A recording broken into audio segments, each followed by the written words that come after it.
Като пипам, скочи. Като влиза на място, не мърда. И те гледат.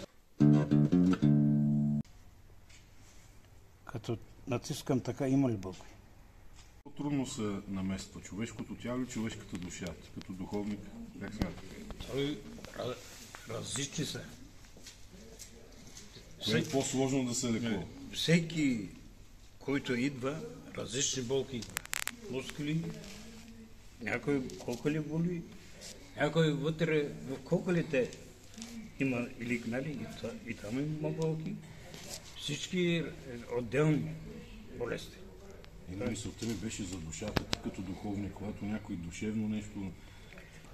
А не ли е най-голямата болест, това, което се наблюдава в момента, че има едно безверие, хората спряха да вярват? Как го усещаш? Идват от Ямбо хора, викам, вярвате? Вярвам. Това учи. Ако не вярва, няма нужда да четем. Може ли да кажем, че хиляди хора си им помогнал? Хиляди, даже повече. Кое по-трудно се лекува? Счупеното по тялото или счупеното в душата? Чупенето пупнал, веднага на гипс се изпраща. Като пипам, разбирам. Чупен и пупнати, веднага на гипс се изпраща. Някои хора първо хващам от краката. Някои хора един крак има, някои двете има. Валелем боли. Защото там никой не пипа.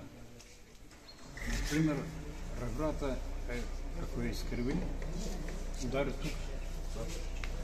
И лекарта казва, добре, аз като ударим така, като не боли, добре, като нямаш.